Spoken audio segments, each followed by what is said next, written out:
விலக நினைத்தவளின் கரம் அவன் கைகளுக்குள் சிக்கிக் கொண்டது.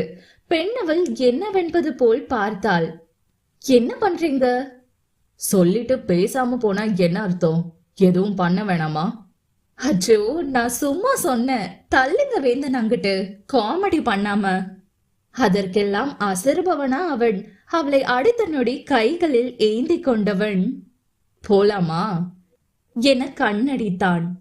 வேந்தன், பிளீஸ் கீழே இறக்கி விடுங்க. அச்சோ, எனக்கு என்னமோ மாதிரி இருக்கு. பிளீஸ் விடுங்க. நான் சும்மா தான் கேட்டேன். எந்த பலனும் இல்லை.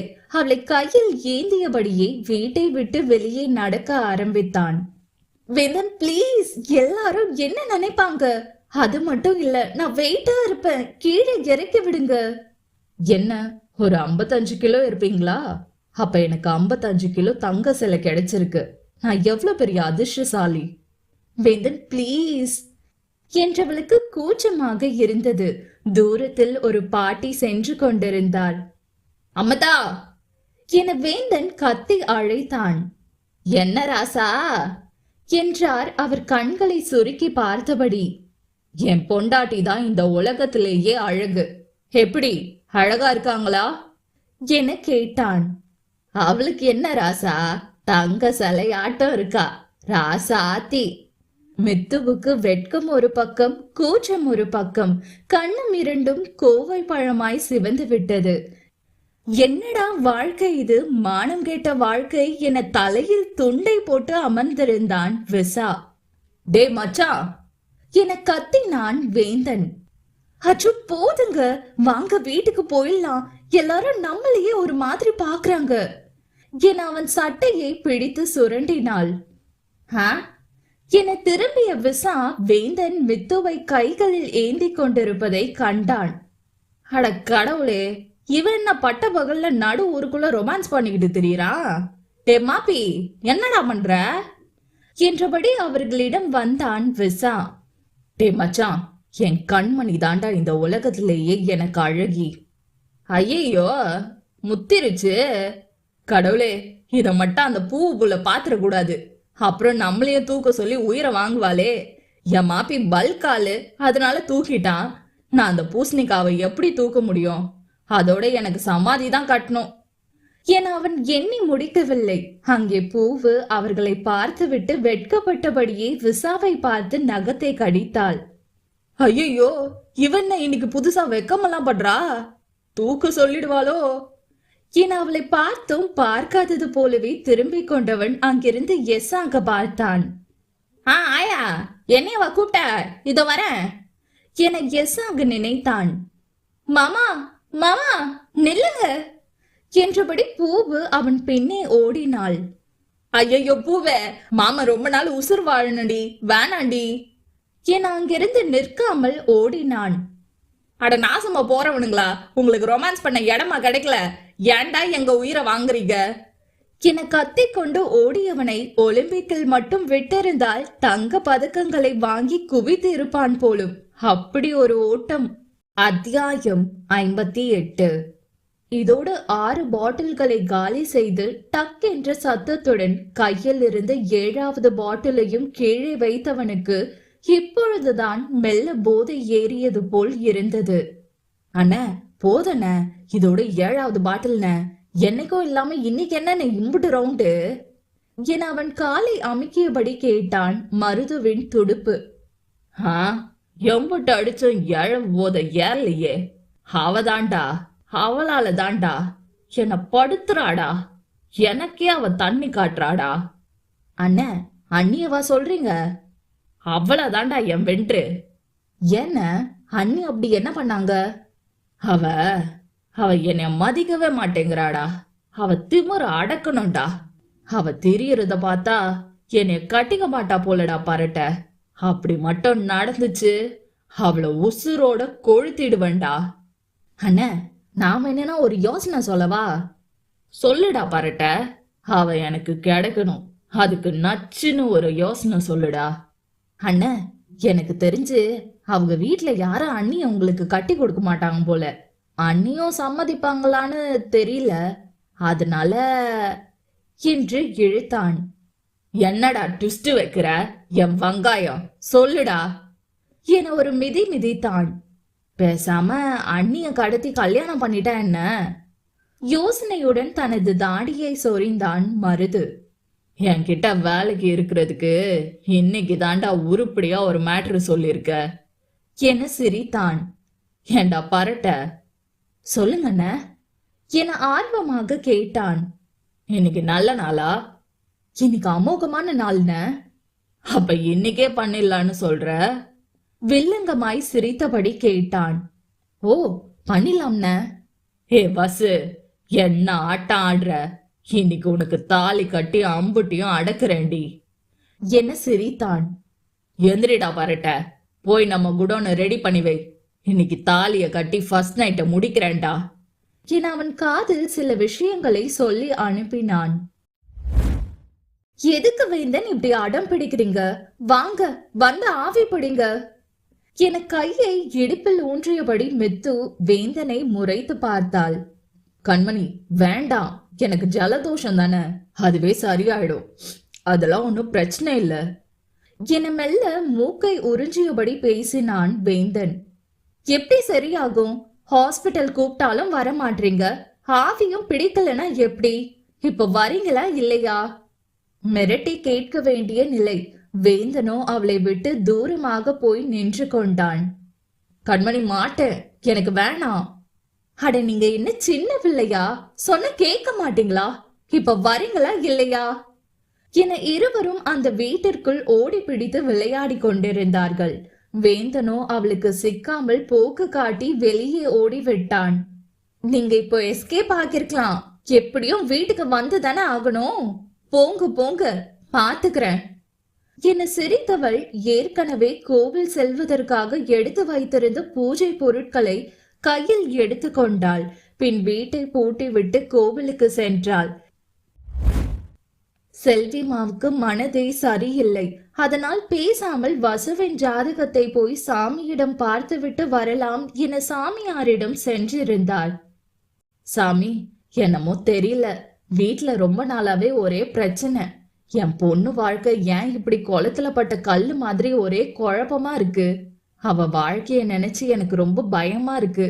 அவ ஜாதகம் எப்படி இருக்கு? ஏதாவது பரிகாரம் பண்ணணுமான்னு பார்த்து சொல்லுங்க சாமி என அவரிடம் ஜாதகத்தை நீட்டியவர் அவரின் பதிலுக்காக காத்திருந்தார். அவர் முன் அமர்ந்திருந்தவரின் முகத்தில் அத்தனை சாந்தம், ஒரு தெய்வ கடாட்சம். அவர் வசுவின் ஜாதகத்தை பார்த்தபடி கையில் இருக்கும் சோழியை போட்டார். அவர் முகம் திடீரென மாறியது. சிறிது நேரத்திற்கு பின் பூவின் ஜாதகத்தை அவர் முன் வைத்தவர் ஒரு நீண்ட மூச்சினை இழுத்து விட்டார். அம்மா, நான் சொல்றத பொறுமையா கேளு. உன் பொண்ணு வாழ்க்கை விதிப்படிதான் நடக்கும். அது எழுதப்பட்டுருச்சு, இனி அதை மாத்த முடியாது. என்ன சாமி என்னமோலாம் சொல்றீங்க? எனக்கு ஒண்ணுமே புரியல. மனசு கிடந்து அடிச்சுக்குது. என்ன சாமி, நேரம் எதுவும் சரியில்லையா? கல்யாணம் தள்ளி போடணுமா? அவர் கொஞ்சம் பதட்டமாக தான் கேட்டார். அது உன்னால முடியாது தாயி. என்ன சாமி சொல்றீங்க? ஆமா, உன் பொண்ணு கல்யாணம் உன் கண்ணு முன்னாடிதான் நடக்கும். அதை உன்னால தடுத்து நிறுத்த முடியாது. அதுவும் இன்னைக்கே நடக்கும்.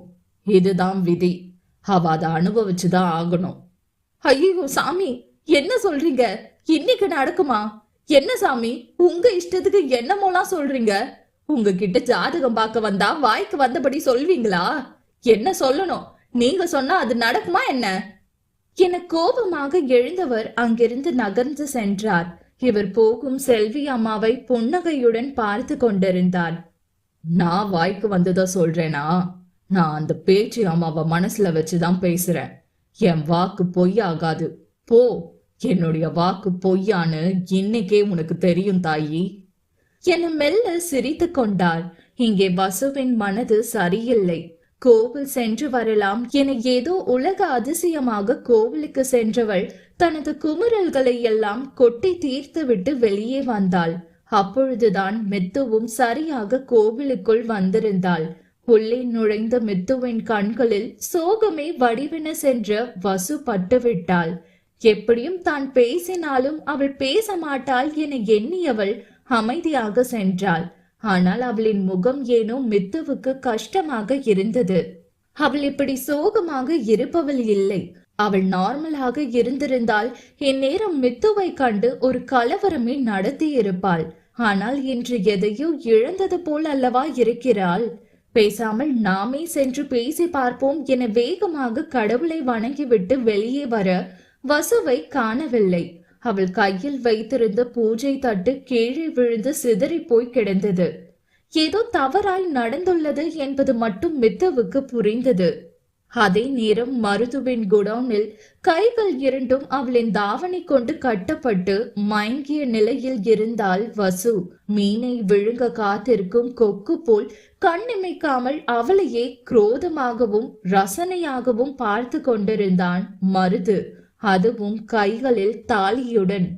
அத்தியாயம் 59. இதோடு பல முறை வேந்தனுக்கு அழைப்பு தொடுத்து விட்டாள் மித்து. பிளீஸ் வேந்தன், கால் எடுங்க. ஆனால் மறுமுனை அவனின் போனோ சைலண்டில் இருந்தது. குடவுனில் வேலையாக இருந்தவனுக்கு அழைப்பு கேட்டிருக்க வாய்ப்பில்லை. என்ன செய்வது? ஏதோ சரியில்லை என பதட்டத்தில் அங்கும் இங்கும் ஓடியபடி வசுவை தேடிக் கொண்டிருந்தாள். அப்பொழுது அந்த பக்கம் வண்டியில் சென்றான் வருண். மித்து ஏதோ பதட்டமாய் இருப்பது சரியாக அவன் கண்ணில் பட்டுவிட்டது. மெல்ல வண்டியை மித்துவை நோக்கி செலுத்தினான். என்னாச்சு? ஏன் ஒரு மாதிரி இருக்கீங்க? ஏதாவது பிரச்சனையா? அவள் மீதிருந்த அக்கறையில் கேட்டான். அது அது என்றவளுக்கு பேசாமல் வருணிடமே உதவி கேட்டுவிடலாம் என்று தோன்றியது. வருண், வசுவுக்கு ஏதோ பிரச்சனைன்னு நினைக்கிறேன் என்ன நடந்த அனைத்தையும் சொன்னாள். எதுக்குதான் இவ்வளோ டென்ஷன் ஆகுறீங்களா? அட, அவங்க ரொம்ப போல்டு. அதெல்லாம் எதுவும் ஆகாது. வெப்பர் இங்கதான் எங்கேயாவது பக்கத்துல போயிருப்பாங்க. நீங்க வீட்டுக்கு போங்க மித்து. இல்ல வருண், எனக்கு ஏதோ தப்பா படுது. அட, உங்களுக்கு பெப்பர் பத்தி சரியா தெரியல. அவங்க மேல யாரும் கை வைக்க முடியாது. அது மட்டும் இல்ல, அவங்களுக்கு எந்த பிரச்சனையும் வராது. நீங்க வீட்டுக்கு போங்க என வண்டியை எடுத்துக்கொண்டு அங்கிருந்து கிளம்பி விட்டான். அதே நேரம் இங்கு நல்ல மயக்கத்தில் தான் இருந்தாள் வசு. அவள் முன் அமர்ந்து அவளையே விழிகளால் பருகி கொண்டிருந்தான் மருது. ஏண்டே, என்ன ஒரு ஆட்டம் ஆடின மாவள? நாளைக்கு நேரம் நீ என் பொண்டாட்டி.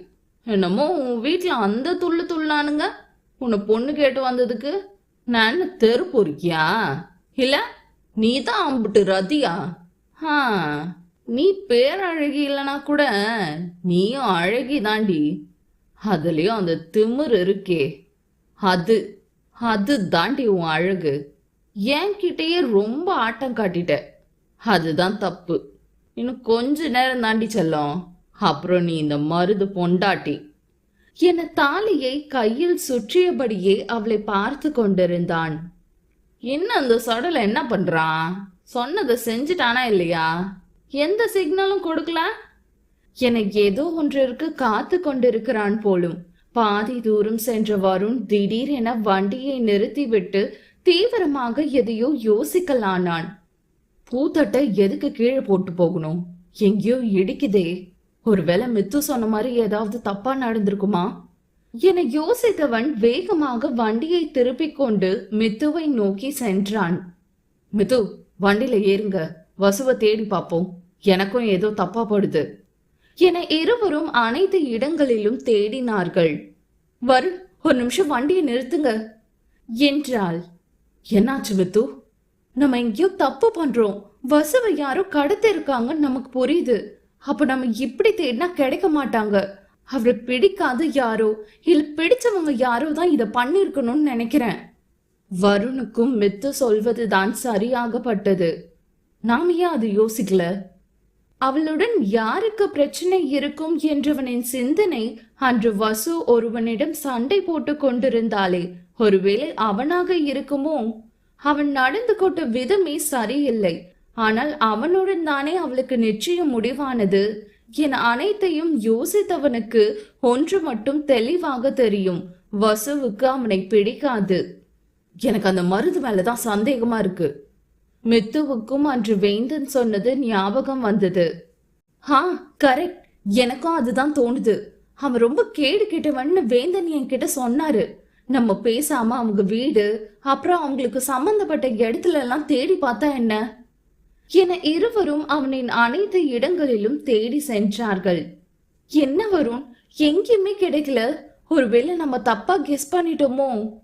இல்ல மித்து, எனக்கு அந்த மருது மேலதான் சந்தேகம் என நெற்றியில் கை வைத்து யோசித்தான். ஹே மித்து, அவனுக்கு ஒரு குடோன் இருக்கு, நம்ம அங்க தேடல என்றான் ஆழ்ந்து யோசித்து. அதே சமயம் இங்கு மருதுவின் போன் ஒலித்தது. அப்படி போடு, பையன் எல்லாத்தையும் பக்காவா பண்ணிட்டான் போல. அப்ப நம்ம இனி தாலி கட்ட வேண்டியது மட்டும்தான் பாக்கி என மீண்டும் ஒரு முறை அவளை ஆசை தீர கண்களால் பருகிவிட்டு தாலி கயிறை கையில் ஏந்தியபடி அவள் அருகில் சென்றான். ஹே ராங்கி, நீ கண்ணு முழிக்கும் போது உன் திமிர அடக்கி உன் முன்னாடியே தாலி கட்டணும்னு நினைச்சேன். ஆனா இப்போ அதுக்கு நேரம் இல்லை. அதனால நீ கண்ணு முழிக்கிறதுக்கு முன்னாலேயே கட்டிடுறேன் என அவள் கழுத்தில் தாலி கயிற்றை வைத்து முடிச்சு போட போகும் நேரம் சரியாக அவன் தலையில் திடீரென்று அடி விழுந்தது. அதில் அவன் நிலை தடுமாறி கீழே விழுந்தான். ஆ என வலியில் முணங்கியபடியே தலையை பிடித்தவன் கோபமுடன் நிமிர்ந்து பார்த்தான். அங்கே கையில் கட்டையுடன் மித்துவும் அவள் அருகில் வருணும் நின்று கொண்டிருந்தார்கள். ஏய், எதுக்குடி என்ன அடிச்ச என கோபத்தில் கெட்ட வார்த்தையில் திட்டியவன் அவளை அடிக்க தாவினான். அதற்குள் அவனை மீண்டும் அடித்து கீழே வீழ்த்தினான் வருண்.